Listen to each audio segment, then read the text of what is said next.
if you have a school assignment that you've had in your life, if a teacher says to you, hey, you have 2 months to submit this school assignment, to finish it, to do this project, nobody goes home and thinks, oh, I'm so excited to get to work on this. Let me get started right away, right?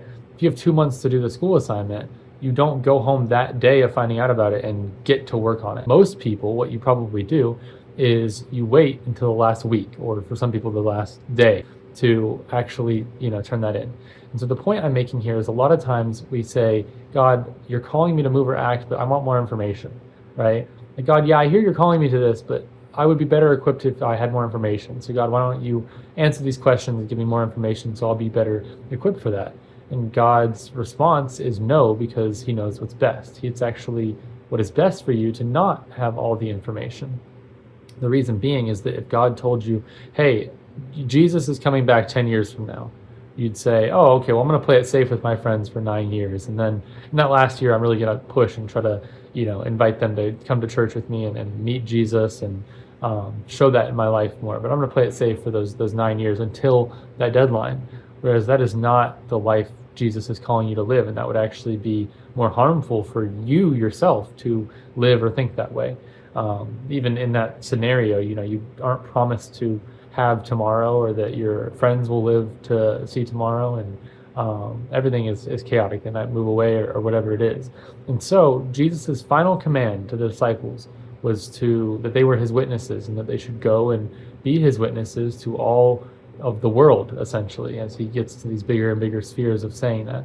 And the word witness that he uses is actually the word martyr that we have today, or at least our word martyr comes from that. And originally, I forget how to pronounce it, but this word martyr meant witness. It's just our word witness, somebody who knows something because they've seen it themselves, they've heard it themselves, or for reasons and evidence they have, they know something. They know it to be true, and so they can witness to that. Hey, I know this is true. But then this word witness has changed to mean martyr, someone who's willing to suffer for what they believe because of the Christians, because the Romans were killing them so much and they continued to die for what they knew to be true. God is calling you specifically to be his witness into the world. You're a unique person, and you have relationships and connections to people that I don't and that other people don't. There's this psychological idea called the diffusion of responsibility, where if somebody is choking to death and you're in a room full of people, you don't feel very much responsibility to go and help that person. That you think, oh, well, anybody else can do that. And so you don't feel responsible for what's happening. But then if you were the only person in the room and somebody is choking to death, then you feel responsible. You must act because it would feel like it was your fault otherwise. And so similarly, a lot of times we think, oh, well, somebody else will witness, somebody else will listen to that command and go and tell people the gospel, but that's not me. But that's not the truth.